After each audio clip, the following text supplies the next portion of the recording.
Hai, hello, salam sejahtera Malaysia. Selamat datang ke channel Fels Lifestyle. Terima kasih kerana terus setia dan terus bersama di dalam channel ini. Semakin hari semakin panas, semakin hangat orang bercakap tentang berita pemilihan PKR ataupun pemilihan jawatan nombor 2 parti di dalam PKR ataupun jawatan timbalan presiden PKR. Ada yang kata ini akan mengundang perpecahan. Ada yang kata yang meresponi berkaitan dengan berita perdebatan di antara Nurul Izzah dan Rafizi Ramli. Kalaulah debat ini akan diteruskan, ada yang kata ini akan menyebabkan perpecahan di dalam parti. Apatah lagi perebutan ataupun pertandingan jawatan nombor 2 parti. Kepada penyokong Rafizi sudah pasti mahu Rafizi dikekalkan. Kepada yang menyokong Nurul Izzah, beberapa ketua cabang sebelum ini telah menyuarakan sokongan mereka terhadap Nurul Izzah. Jadi pada akhirnya, adakah perpecahan ini melibatkan gerakan atau langkah tumbangkan PKR ataupun boleh katakan ada wakil rakyat yang akan keluar daripada parti di sebalik perlawanan ini. Nah, saudara-saudara, satu lagi peletakan jawatan mengejutkan melalui satu sumber dikongsikan Malaysia Kini bertarik 15 Mei. 15 pemimpin PKR cabang Masjid Tanah letak jawatan. Bagi saya ini pasti satu peletakan jawatan mengejutkan kepimpinan PKR khususnya. Sebanyak 15 pemimpin PKR yang baru menang dalam pemilihan cabang Masjid Tanah dikatakan letak jawatan hari ini berkuat kuasa serta-merta. Dua sumber PKR masing-masing dari Melaka dan ibu pejabat PKR mengesahkan perkara itu kepada Malaysia Kini. Saya tahu 15 pemimpin PKR Masjid Tanah letak jawatan. Antaranya Timbalan Ketua Cabang Sunar Misran, Naib Ketua Cabang Lee Kin Myo, dan 13 EJK letak jawatan kata sumber dari Melaka itu. Sementara itu, sumber dari pejabat PKR memberitahu mereka menerima surat peletakan jawatan pada 12.30 tengah hari ini bertarik 15 Mei. Difahamkan mereka letak jawatan kerana hilang percaya dengan pimpinan Ketua Cabang Masjid Tanah Halim Bacik. Untuk rekod, Masjid Tanah salah satu cabang yang menyaksikan keputusan pemilihan badan tanpa kepala dengan calon ketua cabang Amran Othman kalah kepada Halim. Pasukan Amran menang majoriti jawatan yang dipertandingkan. Dalam perkembangan sama, ketika dihubungi mengulas dakwaan peletakan jawatan berkenaan, Setiausaha Agung Fuzia Saleh berkata, dia tidak dapat mengesahkan kerana berada di luar kawasan. Jadi saudara-saudara, ini langsung tidak disebut berkaitan dengan pemilihan jawatan nombor 2 parti di antara Rafizi dan Nurul Izzah. Tapi bagi saya 15 pemimpin yang meletak jawatan ini adalah satu peletakan jawatan yang mengejutkan ramai. Hai, hello, salam sejahtera Malaysia. Selamat datang ke channel Fels Lifestyle. Terima kasih kerana terus setia dan terus bersama di dalam channel ini. Ini adalah satu pengakuan Perdana Menteri yang pasti mengejutkan ramai. Menyebut nama Najib Razak. Bercakap tentang bekas Perdana Menteri Najib Razak. Ada yang tertanya-tanya, apa perkembangan terkini keputusan pembebasan Najib Razak? Adakah beliau boleh dibebaskan sebelum PR16? Adakah Anwar Ibrahim akan membuat pengumuman berkaitan dengan ini? Nah, itu semua menjadi penantian dan persoalan yang paling besar. Tetapi yang terkini, saudara-saudara, Perdana Menteri syak pihak obses pada Najib ada helah tertentu. Nah, siapakah pihak-pihak ini? Anwar Ibrahim mempersoalkan ketaksuban sesetengah yang jelas terhadap skandal 1MDB dan bekas PM Najib Razak yang kini mendekam dalam penjara. Ketika masih ada banyak lagi kes berkaitan rasuah yang melibatkan kerugian bernilai berbilion-bilion ringgit. Bercakap dalam program 101 Is terbitan Al Jazeera, Perdana Menteri menegaskan sikapnya kekal dalam isu 1MDB.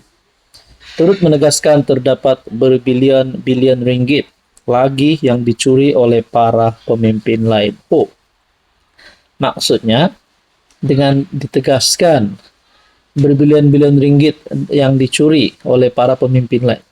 Siapakah pemimpin-pemimpin ini dan di manakah uang berbilion-bilion ini disembunyikan ataupun disimpan? Adakah selepas ini terdapat serbuan lagi? Terdapat pembongkaran baru lagi berkaitan dengan duit berbilion ataupun timbunan uang ringgit ini? 1MDB satu kes besar sedang berjalan. Ia berterusan, tetapi mereka yang taksub dengan Najib dan 1MDB saja. Saya tidak berkongsi sentimen dengan mereka. Jika Anda mendengar mereka, seolah-olah satu-satunya masalah di Malaysia ialah Najib dan skandal 1MDB. Saya beritahu Anda, ya, Najib sebahagian daripada skandal itu. Bukan Najib saja sebagai PM. Ada PM lain sebelum dia, Menteri Keuangan lain sebelum dia. Selepas dia, kejar mereka. Oh, ini adalah satu input daripada Anwar yang pasti mengejutkan rakyat Malaysia, terutamanya netizen. Rupanya bukan Najib saja sebagai PM. Ada Perdana Menteri lain sebelum dia. Siapa sebelum Najib? Dan dikatakan sini, Menteri Keuangan lain sebelum dia dan selepas dia. Siapakah Menteri Keuangan sebelum Najib dan selepas Najib?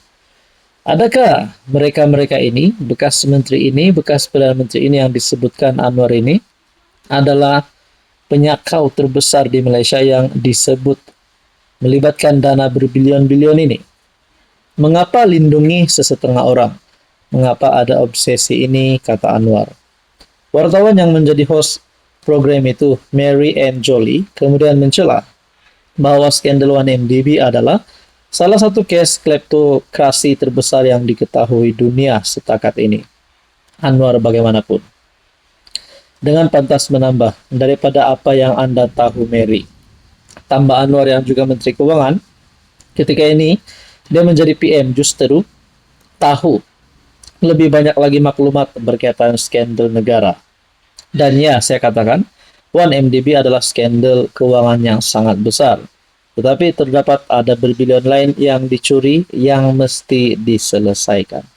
Anda rasa adakah banyak lagi sebenarnya skandal yang lain yang sebenarnya Anwar tahu, hanya tunggu masa saja untuk dilepaskan? Kita nantikan saja apa yang berlaku setelah ini. Yang penting kita nantikan siapa penjahat-penjahat sebenarnya. Hai, hello, salam sejahtera Malaysia. Selamat datang ke channel Fels Lifestyle. Terima kasih kerana terus setia dan terus bersama di dalam channel ini. Tuan-tuan dan puan yang saya amat hormati, berkaitan dengan pemilihan jawatan nombor 2 di dalam PKR antara Nurul Izzah dan Rafizi Ramli, siapa yang akan menang? Saudara-saudara, berkaitan dengan pemilihan ini, banyak pandangan, banyak cerita yang kita terima.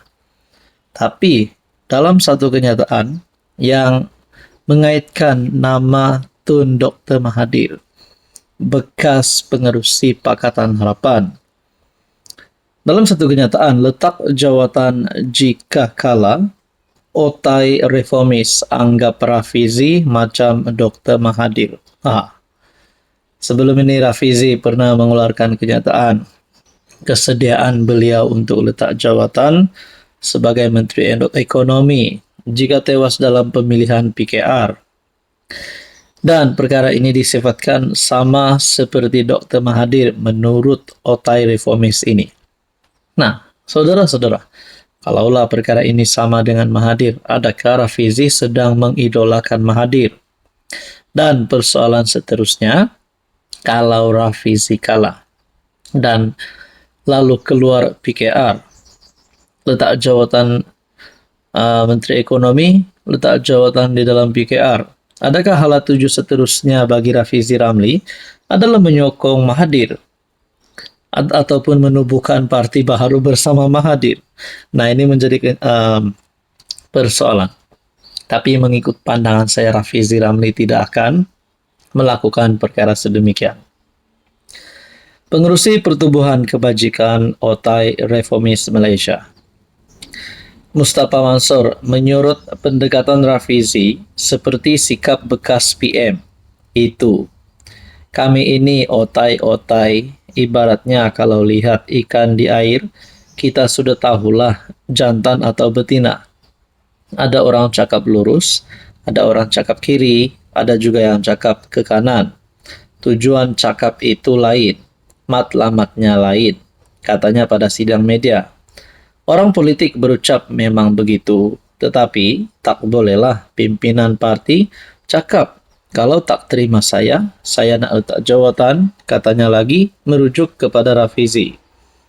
Menurutnya, sikap sedemikian pernah ditunjukkan Mahathir.